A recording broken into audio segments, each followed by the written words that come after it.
call this House to order and call upon the Record Secretary to read the minutes of the last public business meeting.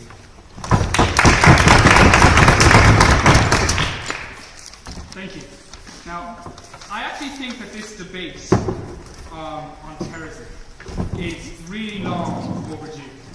In fact, I think that terrorism is one of the leading problems on our campus. Sophia, who is with us tonight, known as future staff at the Israeli Embassy,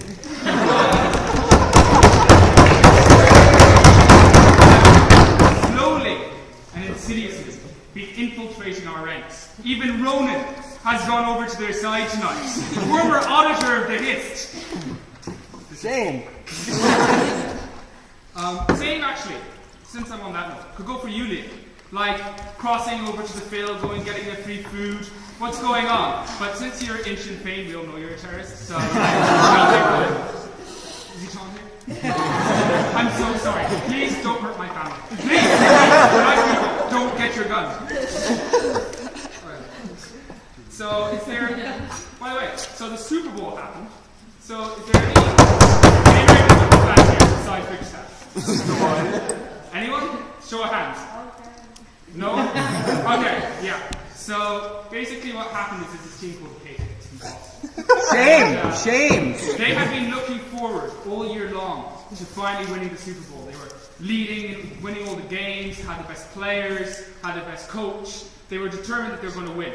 But then at the very last minute, they lost. To be honest, I think that Ruth could offer them some condolences after a failed auditor run. So, maybe you can go help them out.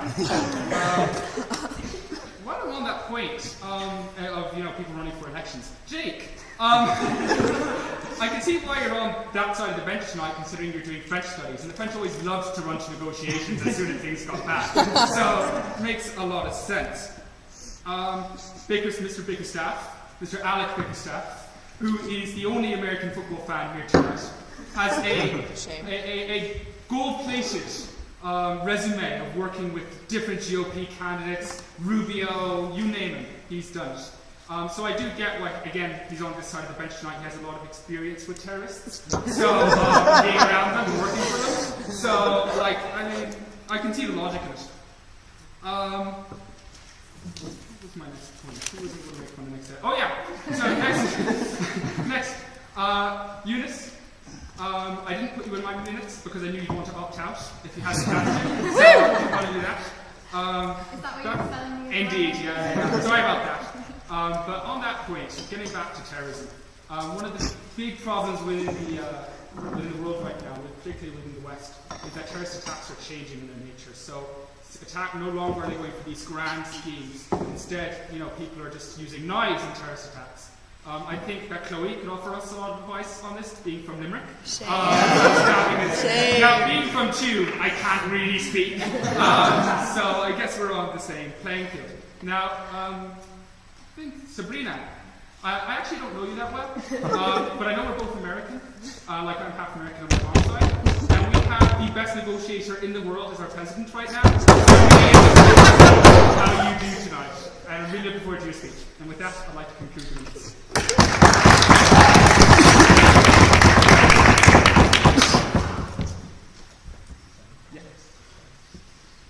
And are there any objections to my signing these minutes as a true and accurate account of the last public business meeting? No? Okay. Then I shall duly sign.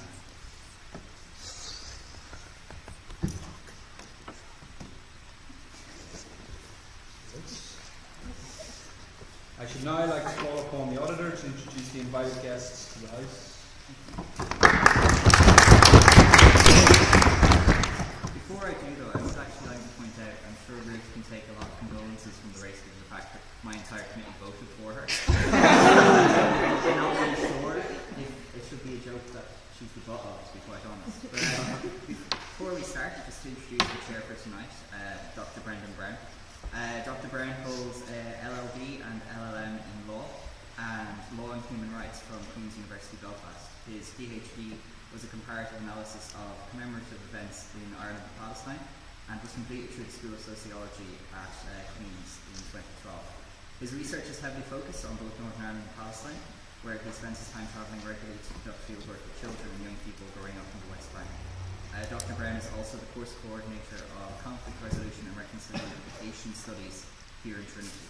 Before we start tonight, I just want to roll through the standing orders for the proceedings. So speeches are 7 minutes in length. The first and last minute of those speeches is protected. After the first minute, POIs may be offered, at which point you shall hear, and not in the last minute, which will also be signalled with. I was treasurer last year. Yeah, last year. Fair. So when that noise is heard, you can no longer offer a POI, which is effectively where you stand up and you say on that point. The speaker can choose whether or not to accept that POI. We'd ask that you also keep them short, which I suppose I should probably take that advice as well. With that, I return the floor to the chair to introduce the first speaker.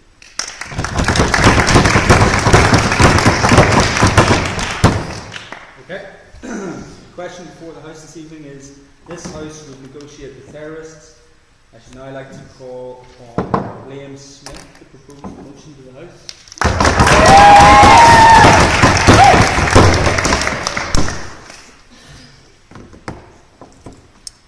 Good evening, ladies and gentlemen.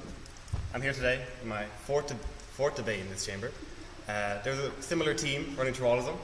First debate was about, the Middle East. It was about, was it good for the US to intervene? So, terrorism, kind of. Second one was about, killing Jesus as Pontius Pilate. Jesus, a well-known terrorist. This debate, which is this debate, which is about terrorism, and finally the memes debate, which was a debate so horrendous it was considered an act of terrorism.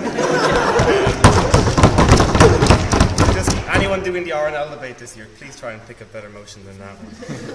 Anyway, so just to come in, make the obvious statement that everyone on this side of the bench will probably make is that, a very nuanced point. One man's terrorist is another man's.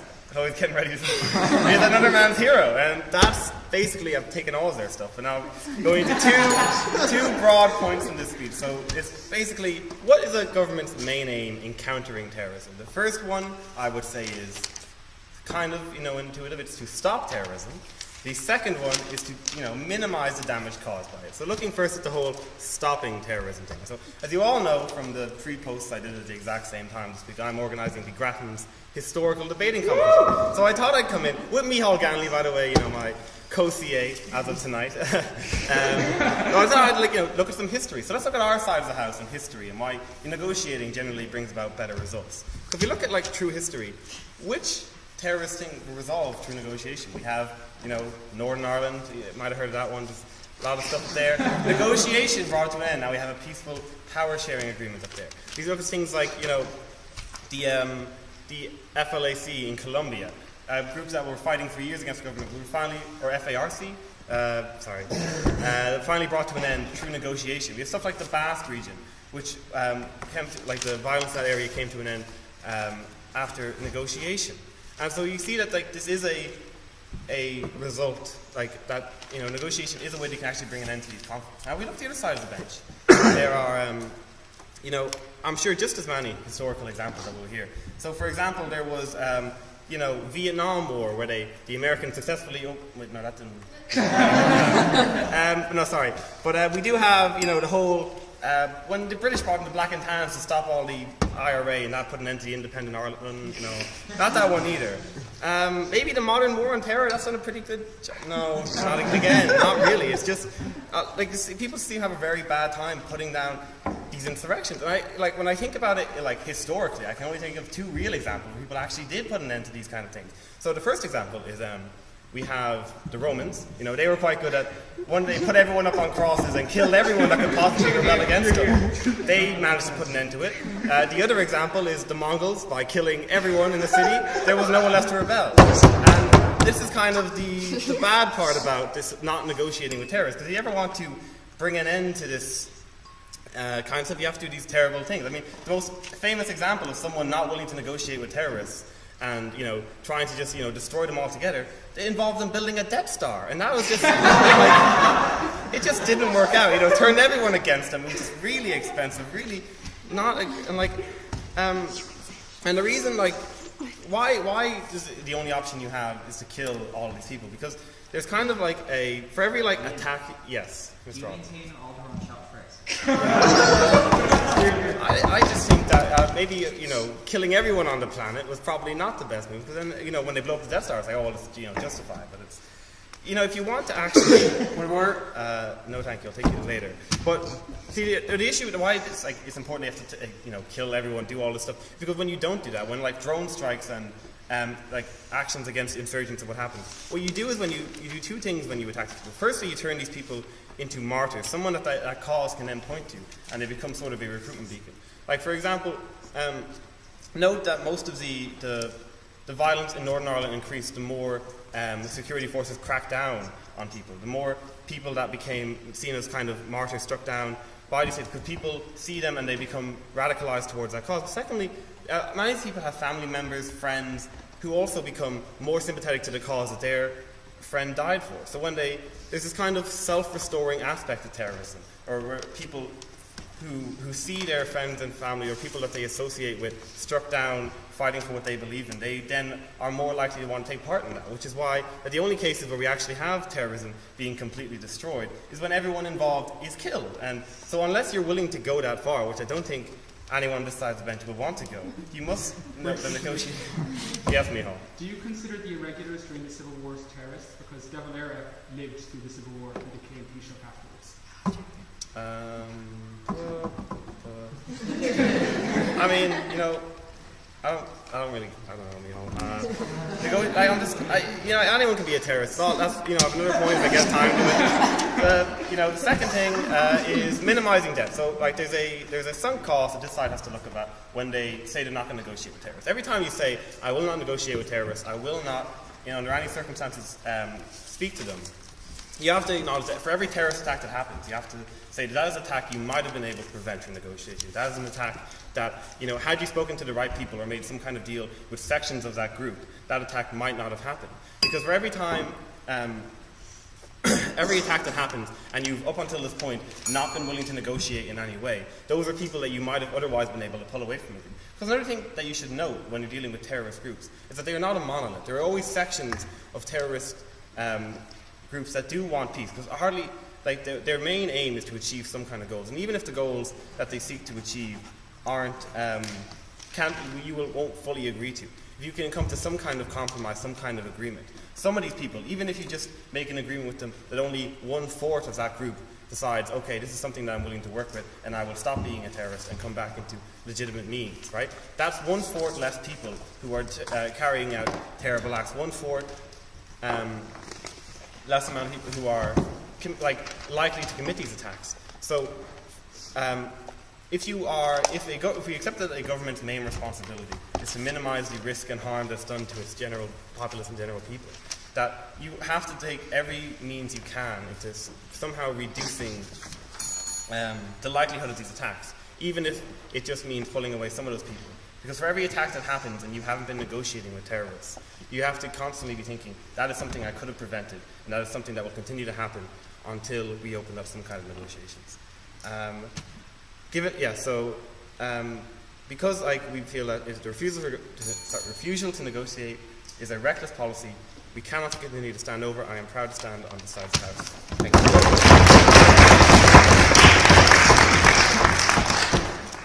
Now I call on Chloe Kennedy.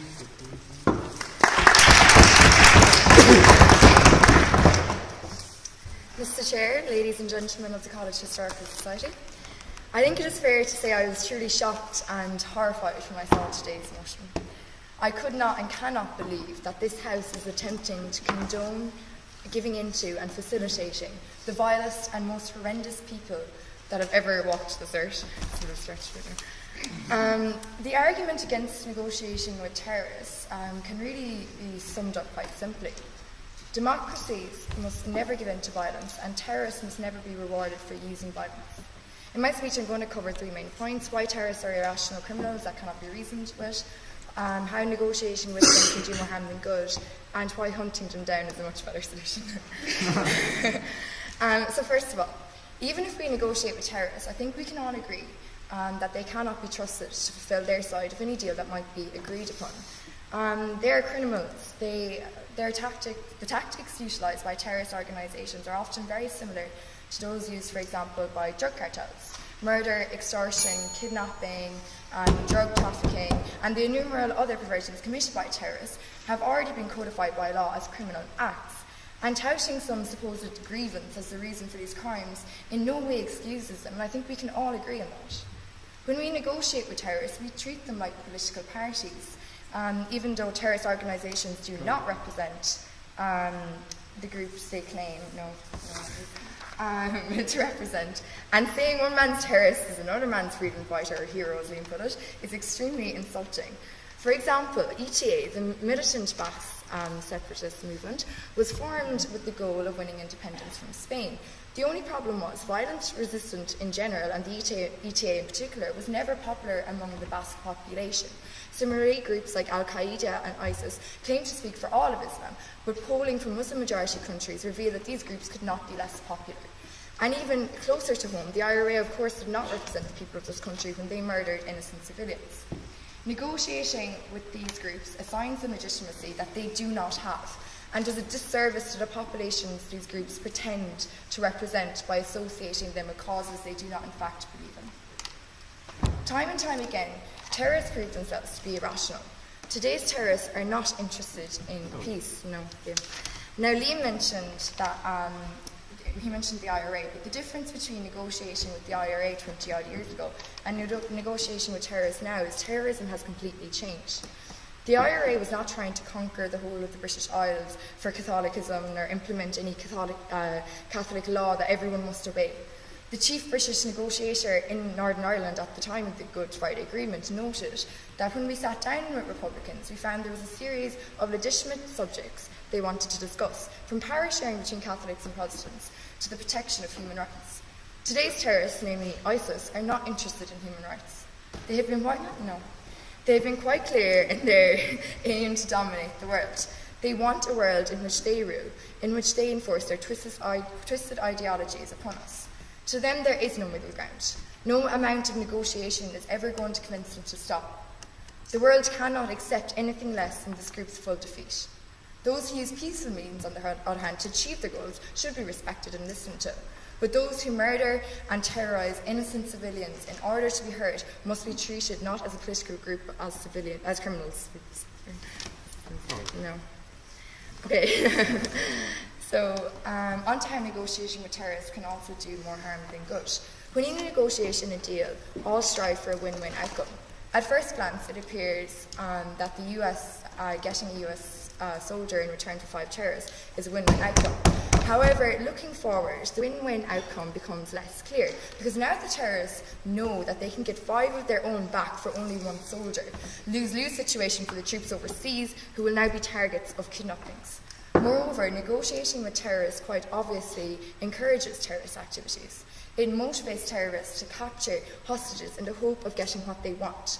That is how terrorists win through negotiations. Negotiating with terrorists gives them an upper hand to begin with. It emboldens terrorism and reinforces their activities are working. There have been many examples of terrorist organisations capturing Westerners because they know that the governments will negotiate with them and release a prisoner who is responsible for countless of deaths in exchange. By releasing terrorists or giving them money in negotiations, we are basically paying to support terrorism. Giving in to terrorists may save lives in the short term, but it is harmful in the long term. Many terrorist groups have been unable to achieve their goals by democratic means and hence resort to violence. By making concessions, the government is saying that groups who use guns and bombs can have more of an influence in society than those who use peaceful methods. This is a dangerous precedent to set as it encourages others to use violence in the belief that it will further their cause. Instead, governments must demand that groups abandon violence and seize acts of terrorism before negotiations can even be considered. There are better solutions to negotiating with these evil people. And the most obvious solution that we've already heard from Liam tonight is hunting them down and killing them and throwing them in prison or whatever. But another important key to defeating terrorism is knowing exactly where it comes from. At its root, terrorism breeds from people who feel oppressed. Now, oppression doesn't actually have to be valid. They don't have to be actually being oppressed people. They just have to feel oppressed. even if it's just in their heads. But that's enough to encourage the rise of terrorism. We need to work on making this world a more equal world so that people don't feel oppressed. And now, it takes a long time, but it's a solution that, if it works in the long term, it's better than using negotiation, which works in the short term. And I beg you to approve.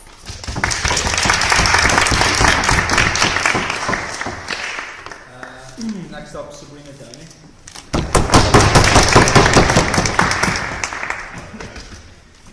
Sabrina, since this is your first time addressing the House, you're entitled to what are known as maidens' rights. This is effectively where you cannot be offered confidential information for the entirety of your speech.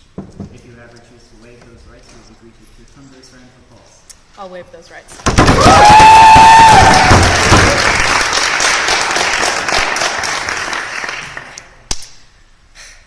Good evening, ladies, gentlemen, and all those both or neither.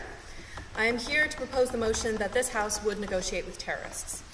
To do so, I will address the rationale behind the idea of negotiation with terrorists, and then outline why to refuse to do so is a short-sighted response to threats based in an outdated ideal that strength means stoicism. I will begin, however, with a story that will probably, hopefully, strike a chord with most of you. When I was about 8, there was a boy in my school, Tom, who apparently made it his life's mission to bully me. Initially, he started by tripping me up in the hallway, pulling my hair, and calling me such clever names as Cootie Face and Nerd Girl. When I complained to my teacher, she told me to ignore him. He was only doing it for attention. When he didn't get any reaction from me, Tom escalated his antics, pouring liquid glue into my pencil case, scribbling over my favorite books, shoving me around on the playground. Again, I complained to my teacher. She told me that it was my responsibility to be the grown-up in this situation, and the grown-up thing to do was to ignore him and let him get bored of teasing me. Once again, I took her advice, and once again, he upped the proverbial ante.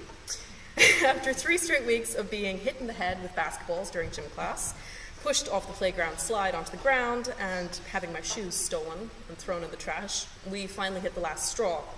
This charming individual poured mud down the back of my shirt, at which point I snapped and, well, punched him.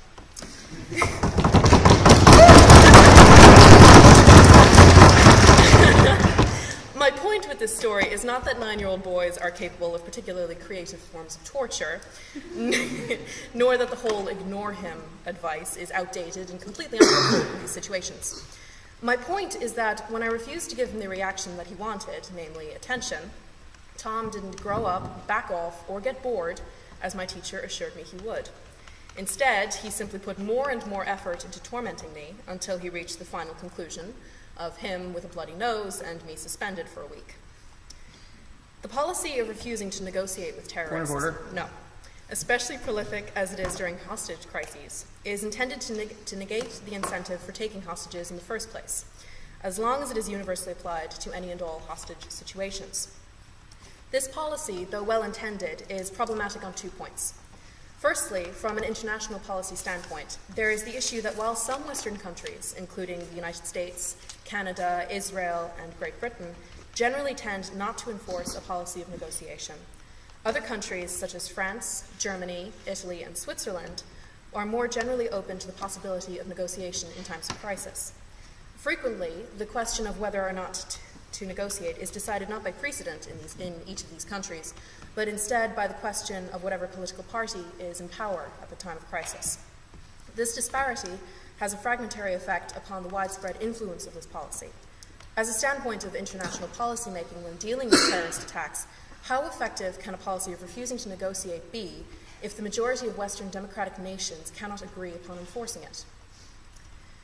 Partial justification for the policy of non-negotiation is the idea that to pay any attention to terrorists, as the opposition has mentioned, is to give credence to their demands. Essentially, the idea that to take them seriously is to legitimize them and to admit that they are indeed a threat to, as opposition describes it, treat them as political parties.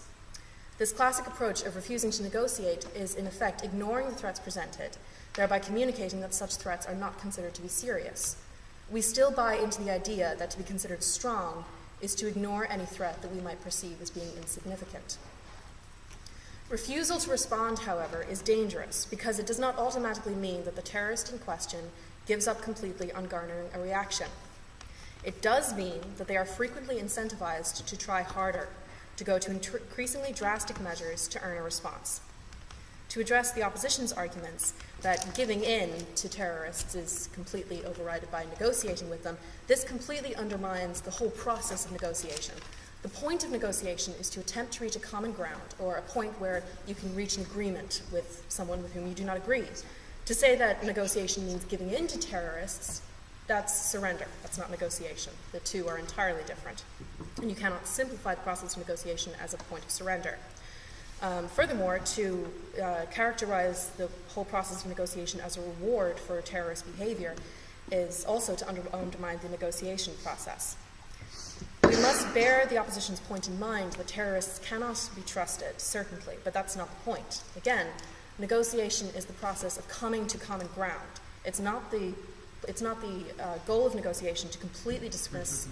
Yes, why not? Chamberlain would have likely argued that when he was negotiating with Hitler, he was coming to a common ground. Do you think that was something? I think the intention to try and reach a common ground to prevent a world war was certainly rewardable. Obviously, it didn't work in this particular case, and we probably would not have wanted it to work, but certainly the idea of attempting to find common ground before immediately loading your guns is laudable. To override the process of negotiation is dangerous. It's dangerous to criminalize our enemies, to oversimplify their morals as evil, while ours are simply good. Despite the references, this is not actually Star Wars, it is not the dark fighting the light. We cannot oversimplify human matters as being simply good and evil. And to underestimate the ability of terrorists is also dangerous. I would point out as a side note that the British Crown classified certain numbers of New England rebels as criminals until those rebels built a democratic United States. Point of order. Yeah? Are you seriously going to compare? You can't do it. Okay. Herein arises the second issue with the policy of non-negotiation, i.e. that goading terrorists to go to new lengths to get a reaction is inherently dangerous to potential victims of terrorism. The fundamental tenet of terrorism is the intention to demand attention and use that attention to spread fear and to incite panic. In this age of modern media, the ease of grabbing widespread attention online means that terrorists frequently resort to extreme measures in order to make themselves most visible. We are all way too familiar with live streams of executions and the farewell speeches of suicide bombers by this point. But the fact that we've become accustomed to the presence of terrorism in the world does not mean that we can afford to accept it, and by extension, to accept that the very human lives put at stake by rampant terrorism and by terrorists demanding a reaction from the world. To think that a bully will think that a bully will take the hint and decide to leave his victim alone when initially met with a refusal to acknowledge his actions is purely ignorant. And while the actions of a playground bully are not at all on the scale of those of a terrorist armed with a variety of weaponry, on a fundamentally conceptual basis, a terrorist is nothing more than a bully with a more aggressive arsenal in his possession. Terrorists have a stage, they have an audience, they have no difficulty in spreading their message. The last thing they need is a provocation, an incentive to demand a response by refusing to acknowledge or take them seriously. I would therefore suggest that we adopt the policy of negotiating with terrorists. Thank you.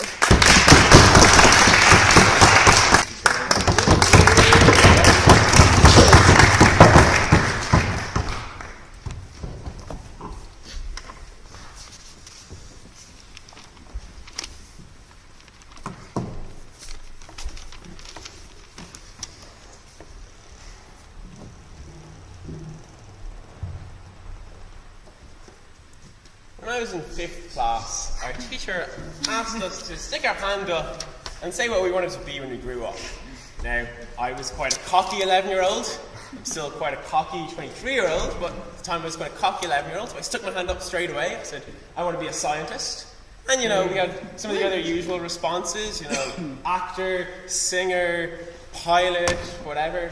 And then little Sally, innocent, quiet little Sally, down the back of the class, stuck her hand up and said, you know what, I want to be an international terrorist. Now obviously, that didn't actually happen. And if you walk into almost any 5th class in the world and ask them that question, I can almost guarantee you that no one is going to say, oh yeah, you know what, I'd like to be a terrorist. And the reason for that is that terrorists aren't born, they're created. They're created by a system where people feel systematically disenfranchised, where people feel that they're being unrepresented, that their rights are infringed upon, and in many cases where the state they live in, the states that opposition so virtuously uphold, where those states commit violence against them. Those states are not entirely innocent in that. And for those people, there already is no other option. For those people, they have tried, sitting quietly and waiting for their rights to come for them, for the state to stop oppressing them, for their voices to be heard, and that hasn't worked. So they turn to terrorism, not because they see that terrorism has worked in the past, because negotiating with terrorists has legitimised those terrorists, no thank you, as opposition claim, but because nothing they are doing is working currently. So maybe, just maybe, committing enough violence to get the state to actually listen to them will work. And if you look at the IRA as an example of this, and with a name like myself, Ronan McGill-Rua, you can tell I'm going to talk about the IRA. That didn't form because Britain had a history of negotiating with terrorists. It formed in spite of the fact that Britain had a history of rounding up rebels and shooting them, and it formed because those people felt that they had no other option. So let's examine then some of the claims from opposition. I want to talk later on about why negotiation is actually good, because I don't think we've heard much of that so far in the debate, but I want to talk first of all, just examine some of the claims from opposition. So the first thing that we've heard is that terrorists are irrational and they can't be trusted, and they're all shifty looking buggers. The majority of terrorists don't just as I kind of said, wake up one day and be like, it'd be great, setting a bomb off somewhere. Oh, that'd be really fun, I bet.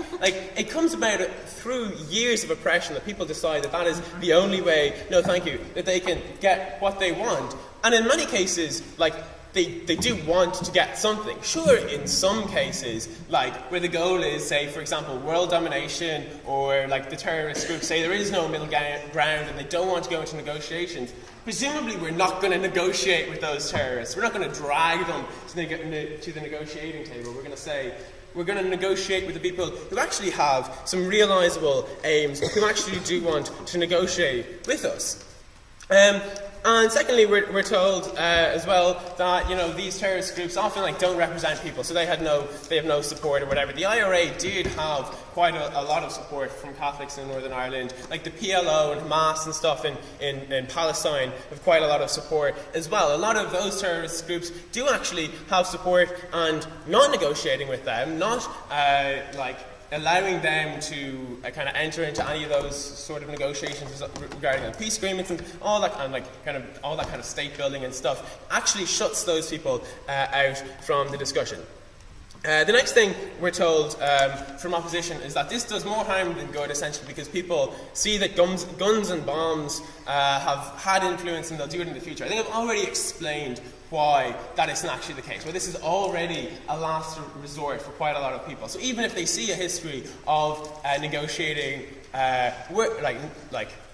not working, they're still probably going to resort to violence. And in the case where even the government doesn't negotiate with them and just goes out and tries to kill them all, I'm not even sure how this works, because we haven't really been told by opposition what actually happens on their side of the house. You just send the whole US Army into the Middle East and try and round up every last member of every last terrorist group. It's really unclear how that actually happens. But even in the case where you don't negotiate and you do just respond with violence, what happens is that those groups get more violent themselves for three reasons. The first, Liam's already explained, is because they see their friends and family being killed. They're more likely to join that kind of movement. Secondly, is because so they see that the current level of violence they're using is not working. But there is a point, perhaps, if they use more violence, where the state has to listen to them. They have to, if they bomb enough places, maybe the state will start listening to them. And realistically, there is just a point where that has to happen, because you can't and round up them all and kill them. And the third reason is because they are just angry and hurt and principally kind of want to retaliate and fight back against that. So that's not particularly effective. So why then does negotiation work, and how does it work? No, thank you. So, 1. Negotiation with terrorist groups strengthens the politically minded members of those terrorist groups. The more moderate people, the people who have like particular aims. For example, Gerry Adams, who is kind of the face of the political wing in the IRA. It gives power to those moderates because now they are the ones involved in the negotiation. Those are the ones that people look to who have support. Secondly, it essentially brings those terrorist groups into the democratic fold, okay? Because essentially, when you enter into negotiations, and presumably you come to some sort of agreement, maybe a peace treaty or that kind of thing, and then the negotiation happens with like opposition parties. That peace treaty might be put to a referendum. Maybe like those groups enter into power, like Gerry Adams, Nelson Mandela, etc. It brings those people into the democratic fold. So even though they used violence in the past, now they can move away from that. Thirdly, it shifts resources to the political wing of those groups. So now they are no longer just spending money on arming themselves and bombing and that kind of thing. They spend money on the actual kind of political sides of things as well, and diverts resources away. And fourthly, popular support moves to these sort of political and democratic wings of those groups as well. And the reason for this is that they see now finally that the government they're fighting against is actually listening to them, is listening to their democratic leaders. They are more likely to support the likes of, say, Gerry Adams, for example, rather than the more militant sides of that group who just want to keep the conflicts going. That all those reasons are a much better way to ending conflict, rather than just trying to send in an army and round up every last one of them and kill them. So for all those reasons, I would beg you to propose that.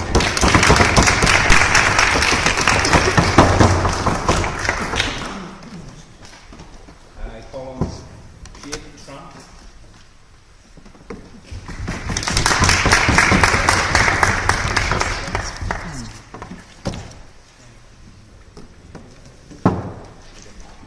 So, I stand here tonight as the only representative of the Society for International Affairs, so clearly I'm on the side arguing against diplomacy. Are you repping our side? You stole my thought.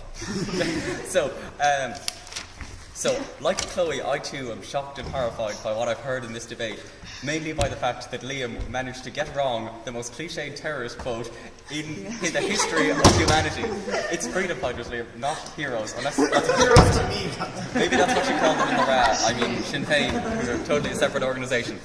But so I'll start with a little bit of rebuttal first. So Sabrina, first of all, the message I liked your anecdote and all that, but the message I got from it was that we should punch a terrorist. Yeah. So I thought that supported our side. And Ronan, I'm very sorry your dream to be a scientist failed. But, and so I thought your argument was very nice, except there's just one small, teeny tiny little problem to it. Unfortunately, we don't live in the 1990s anymore. Like, if you could point me to the political wing of ISIS, I would love to see that. But no, thank you. So essentially, the main problem with terrorism is that it has changed since the 1990s. There are no the main terrorist organisations we face do not have a tangible political goal. They don't want the Brits out of Northern Ireland. No, thank you. They don't want the Brits out of Northern Ireland. They don't want a Basque state. They want an Islamic caliphate over the world. There's no like kind of halfway house between this. We can't, when we say debt to America, we can't be like, okay, you can kill half of America and we'll keep the other half. Good compromise. No thanks. And so. And the other thing that hasn't been addressed is what the consequences of actually negotiating with terrorists are. So I'm going to use the case example of extortion, which is actually incredibly big business. For example, Al-Qaeda have made $125 million from extortion since 2008. So essentially, in this model, we prioritise a negotiation with terrorists. So say freeing hostages, but it's got like we all feel great when it happens, because we get to see someone hugging their family, and it's all lovely.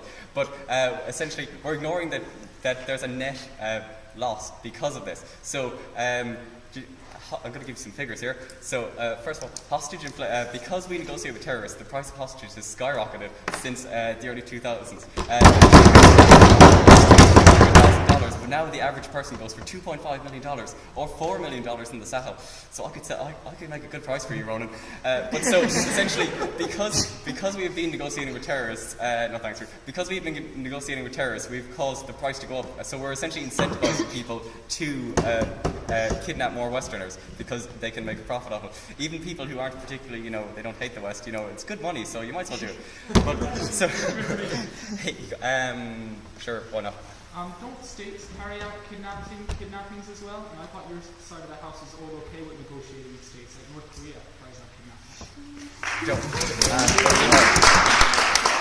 If they're a state, they can't be a terrorist.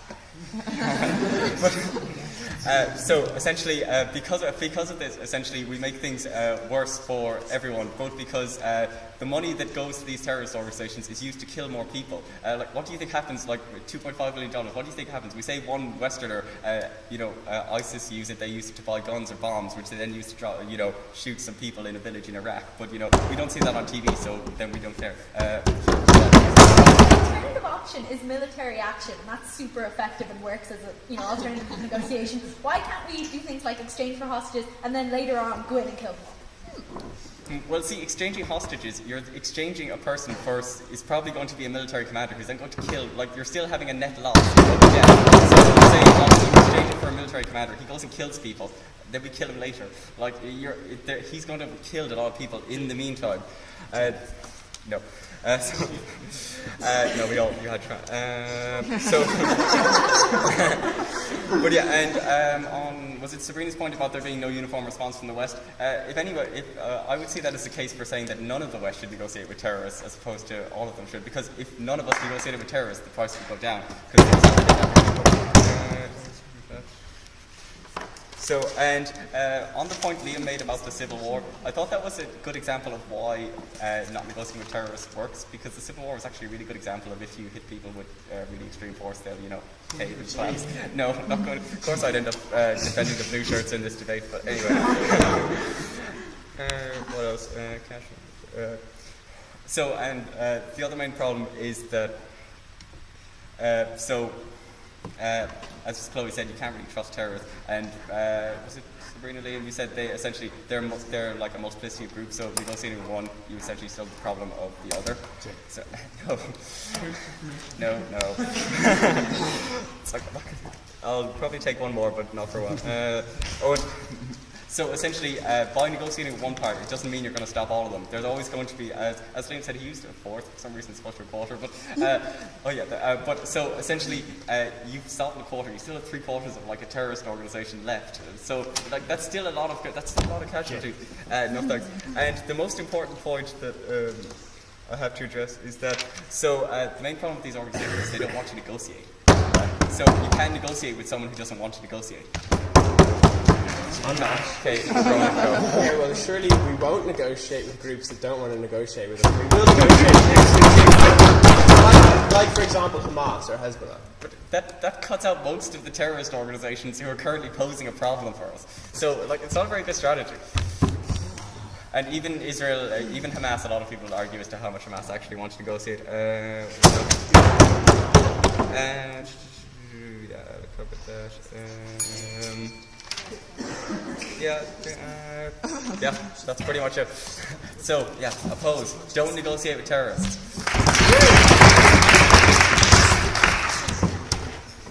And I call on Ruth Lennon. Yes.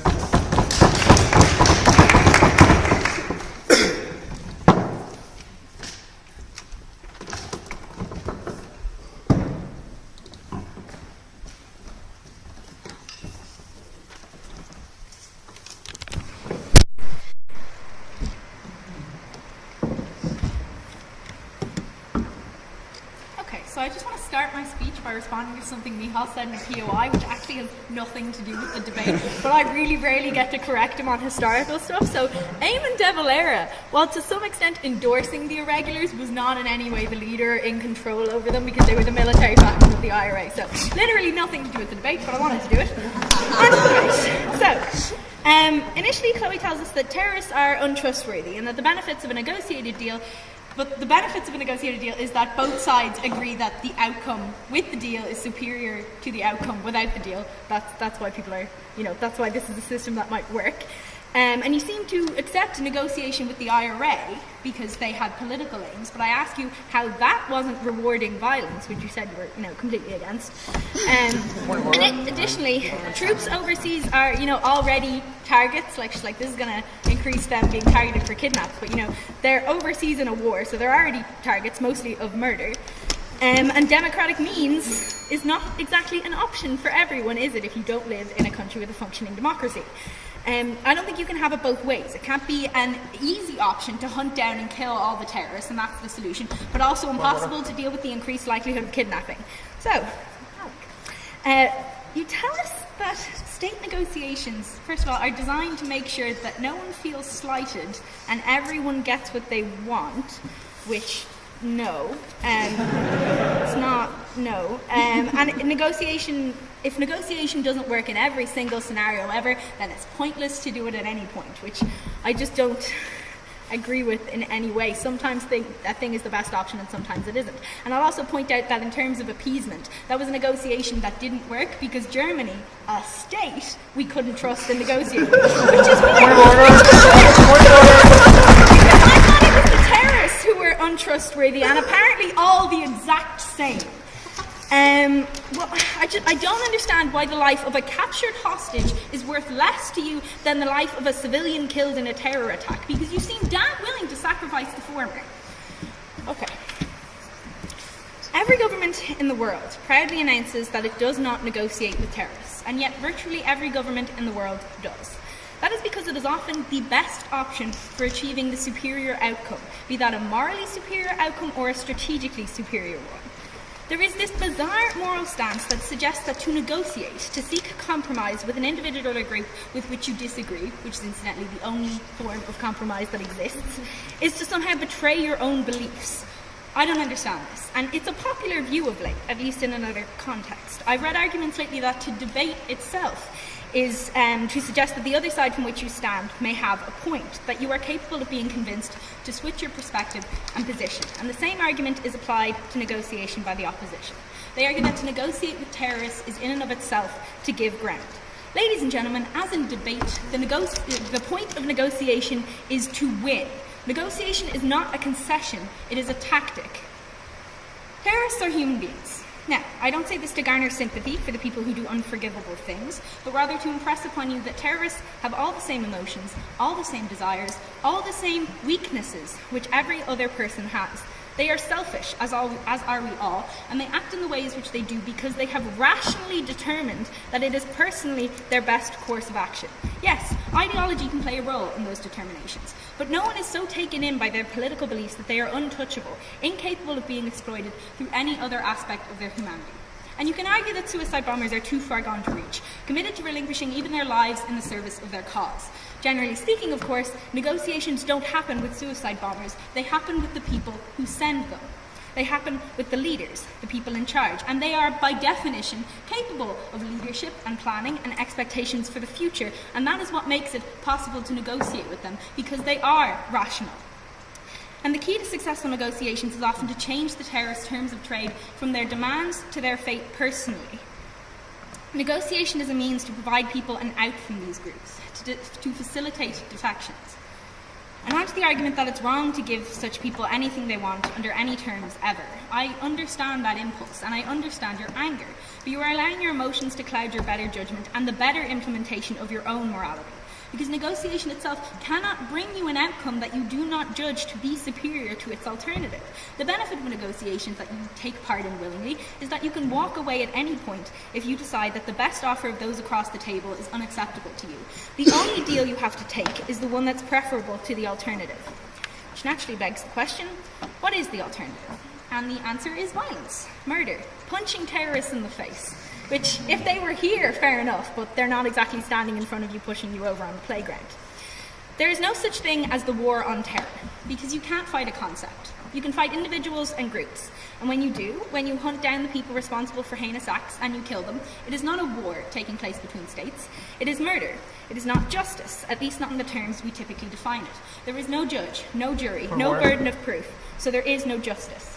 Do you think that so you're basically saying that the killing of Osama bin Laden provided no recompense and no justice to those that were killed in 9/11? No, I merely want you to firstly acknowledge that this is not legal justice, this is vengeance. It's important that you recognise what it is you prefer to negotiation. That, in and of itself, I don't think is enough of an argument to defeat murdering terrorists. But add to that supposed moral superiority that terrorists are not entire countries' worth of people. In order to target terrorists directly, you will end up killing civilians. Tell me, why is it legitimate for you to harm civilians for the larger scheme of things, but is so utterly different and abhorrent for non-state actors, non-Western actors, to do so? We have no more right to make that cost-benefit analysis than they do. Suicide bomber or drone attack, it doesn't make a huge difference to the people you've killed. Yes, at the very least we can say that your aim was not to kill innocent people in and of itself, but again, how much difference do you think that makes to the grieving families? You are killing civilians for political reasons. When you get to the point that you've decided that murder of one or even many bad people is worth the slaughter of innocents, you have lost it. The unfortunate reality, the one I'm trying to impress upon you tonight, is that negotiation is often the best option for a good outcome, be that outcome the return of hostages or a peaceful end to conflict. And after all, you can always turn to a military solution later on if the situation changes and it becomes the better option. It's another story, but you can't deny situations in which negotiation is the optimal strategy. I beg to propose.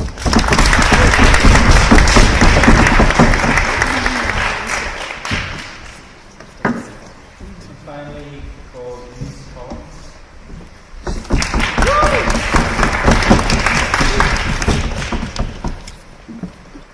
I'm just going to get the timer, so.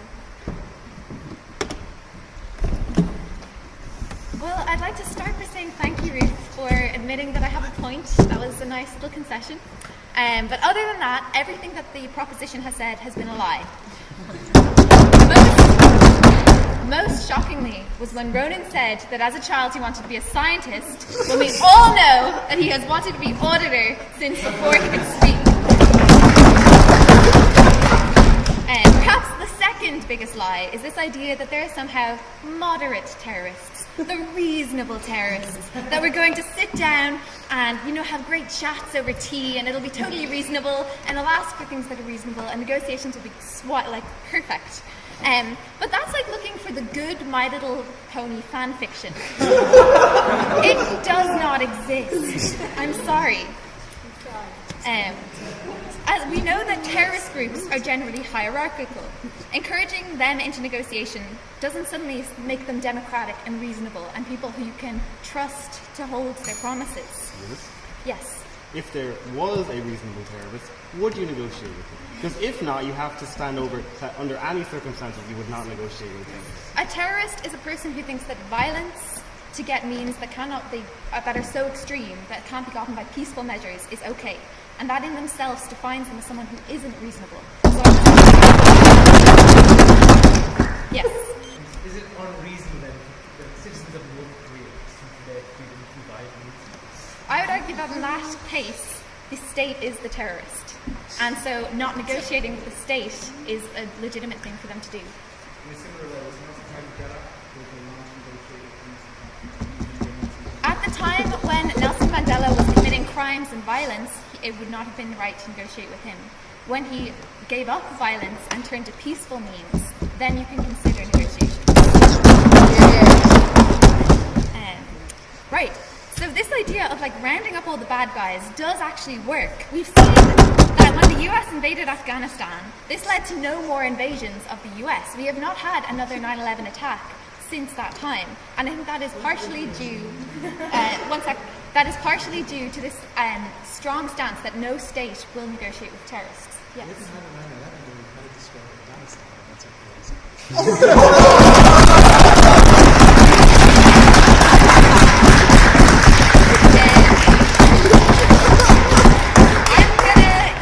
I'm gonna move on.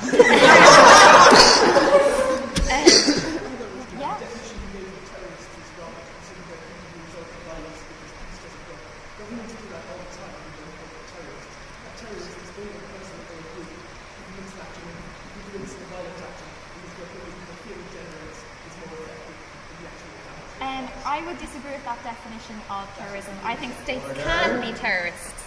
Thanks, sir. Yeah, in fact, I would say the definition of terrorism is someone who hurts civilians for some reason, and states can be counted among that. I'm going to continue. I'll take you in a minute if I have time. Yeah, so basically, Ruth was earlier, Ruth and I were discussing, and she made some points that I think undermine the whole of her bench's case. The first was this wonderful graph she drew for me. This is her handwriting. You can do a comparison later. Terrorism, negotiations, and you'll see the rise. This is statistical evidence on our side of the house, admitted by these guys.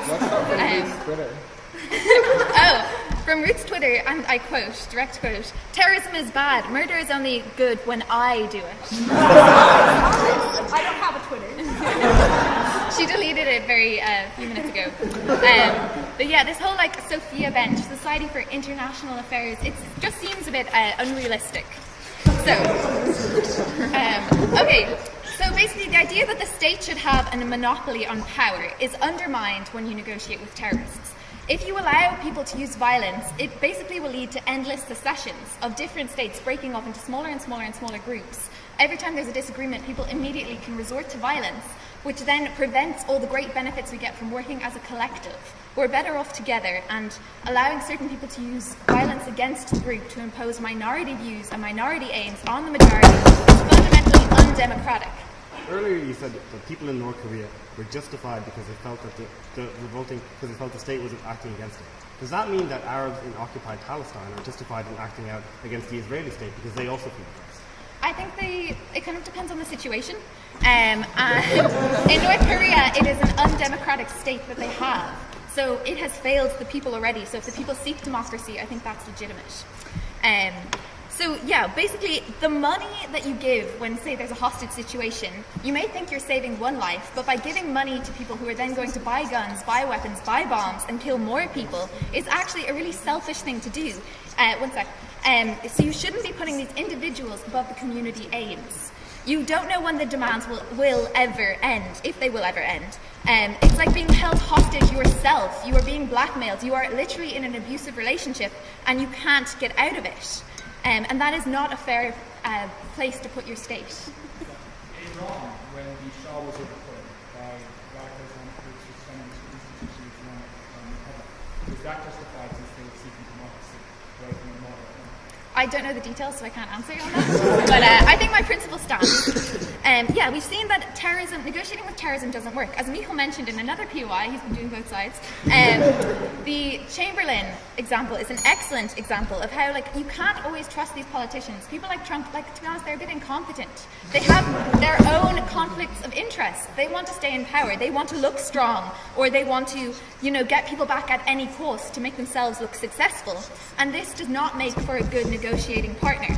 The IRA, which I think is the best possible outcome you can get from negotiating with terrorists, we see in Northern Ireland in Stormont, it's not working. It's been suspended Parliament for like a year because the underlying problems haven't been solved. The bodies that people don't know where their loved ones are or are not buried.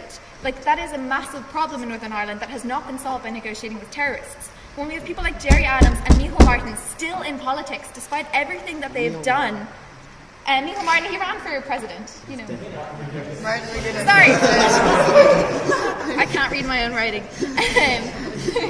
Yeah, Martin McGuinness. When these guys are still in politics and the IRA has new branches, like the real IRA that still claim to be okay to use violence, this shows that negotiating with terrorists doesn't work.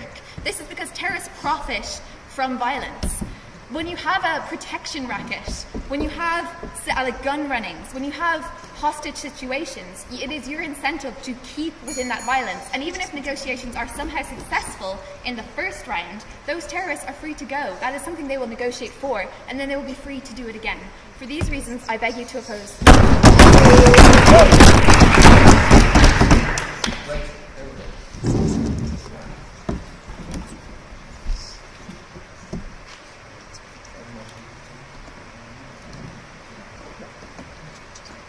I will now put the question to the House on the motion.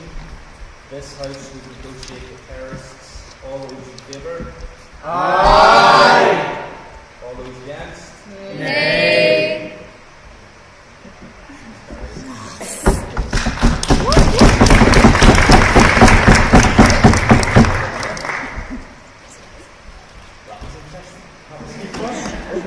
My first time in this kind of environment, so please forgive me for not getting the term We all have a very successful career in politics. If you want to be the big man's got it. Okay, so I'm just going to say a few things. I'm not going to speak for very long. And a lot of the ones you've covered already.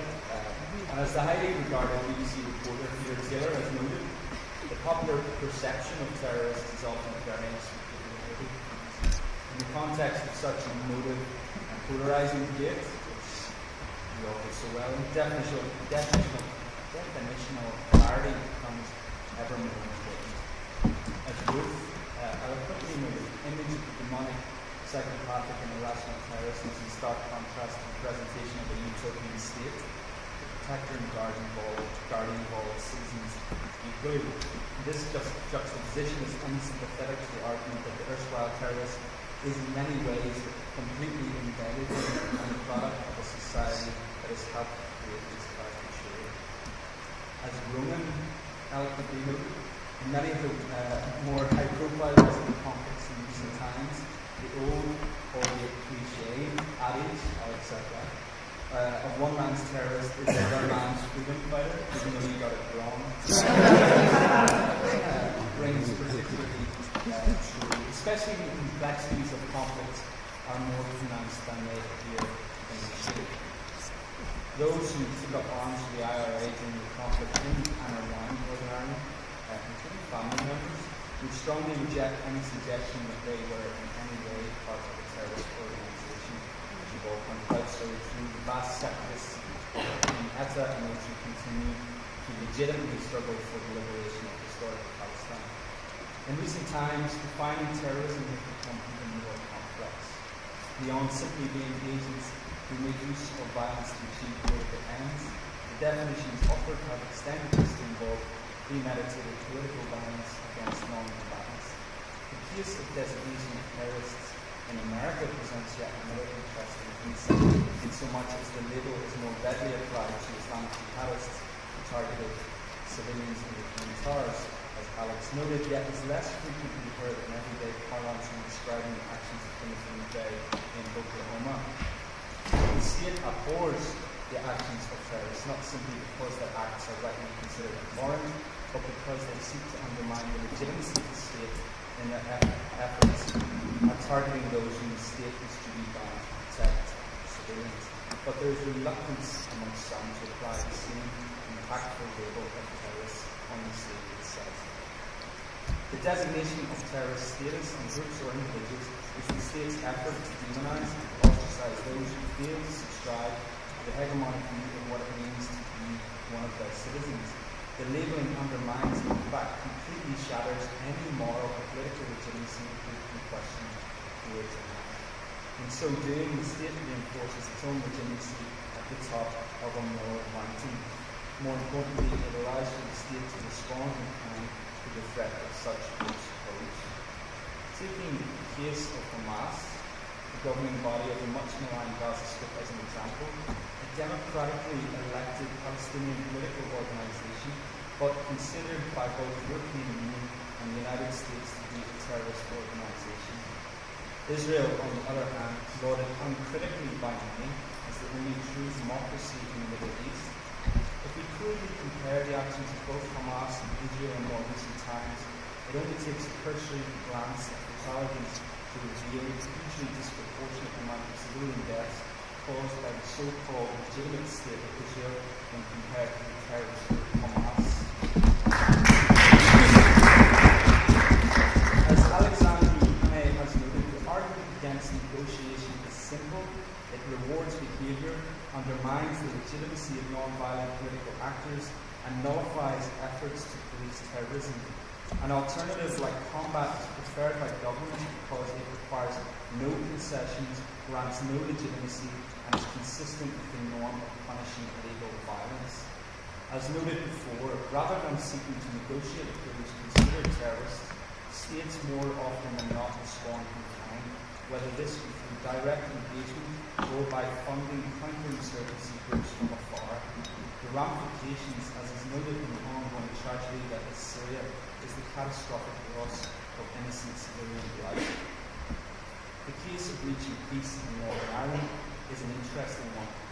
Despite being considered by many to be one of Northern Ireland's most formidable terrorists, Martin McGuinness made the transition to the top of the political establishment, eventually holding the position of Deputy First Minister, not being all beside the man who denounced him as a terrorist for years, Ian Paisley. Thus there becomes a further blurring of the lines when it appears that the terrorist in question has been elevated to the status of senior elected official or head of state. In public, the British state refused to countenance any suggestion that it would negotiate with members of the IRA. To do so would be political suicide. But remember, behind closed doors and from the outset, and through an elaborate network of key interlocutors, back-channel negotiations are what eventually helped move the conflict into its more conciliatory phase. Negotiation, albeit in private, being viewed as the only way to resolve what appeared to be an intractable situation. Such events yet further highlight the importance of engagement with grassroots, community-based intermediaries, those who are attuned to the complexities and nuances of conflict on the ground, when seeking to move beyond conflict stalemate or to find some way of compromise between adversaries. Seemingly intractable conflicts are best solved through fair and balanced attempts at honest negotiation, whether they are facilitated by an external party or not. As the ramifications of choosing to adopt a more partisan stance is the loss of innocent lives. Put simply, the alternatives to negotiation are far from ideal. As such, in endorsing the position that this House would negotiate with terrorists, I suggest that the complexity surrounding the labelling of those as terrorists is and of itself problematic.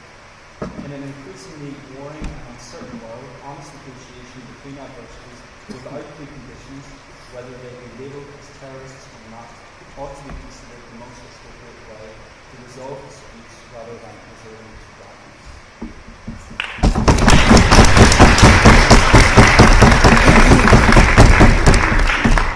I should now like to call upon the representative of Sophia to address us.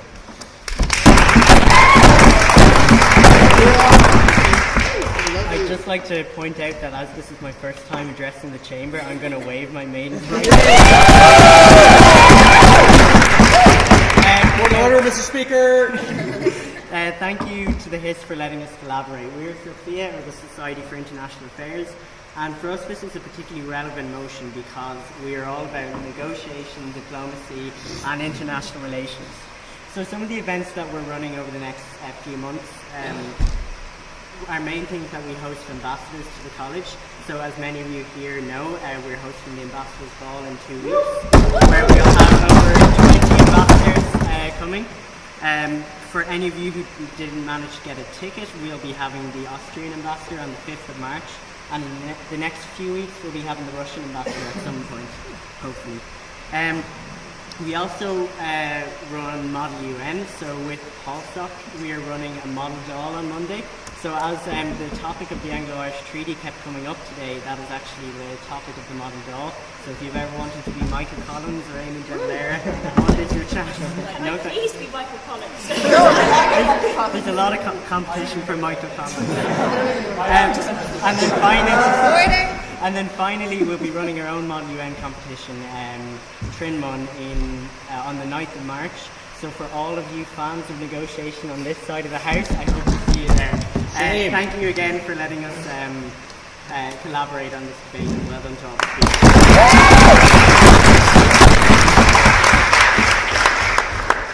I'd like to call upon the auditor to announce the Society's forthcoming events.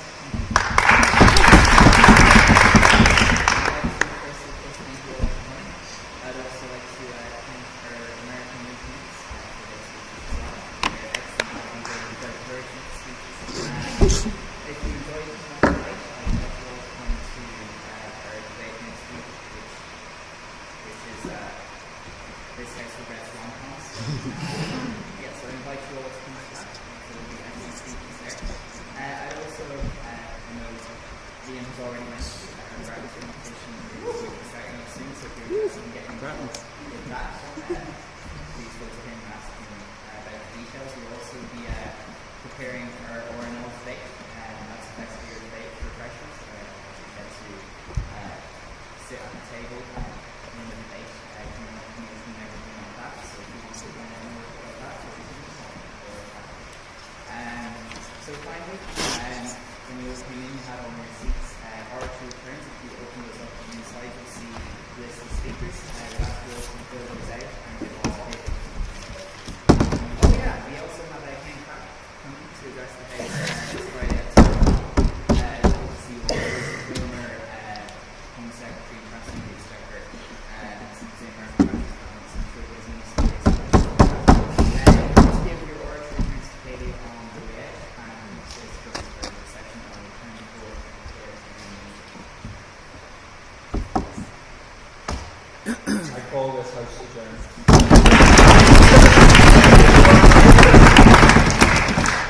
Opa! State for terrorism. Tigran! Here we go. Steak with my name on it up the street. You're a bit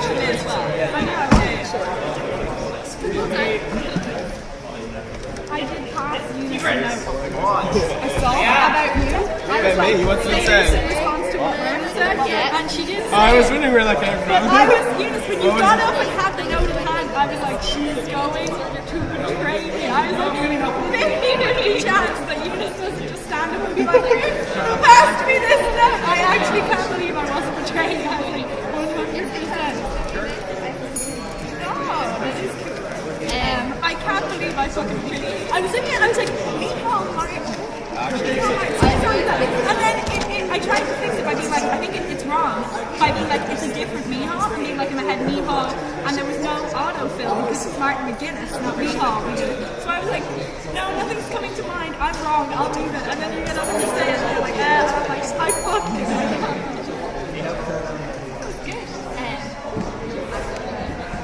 Sometimes there's violence.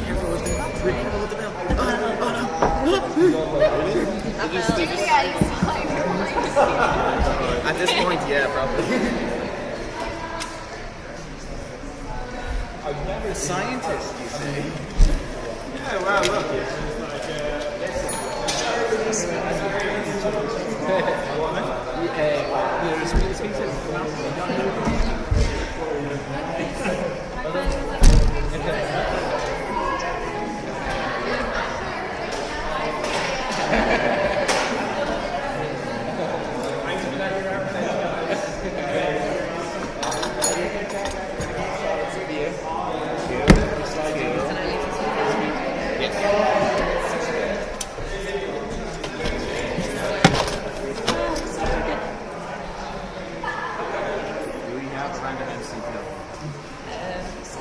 Sorry, I will do it.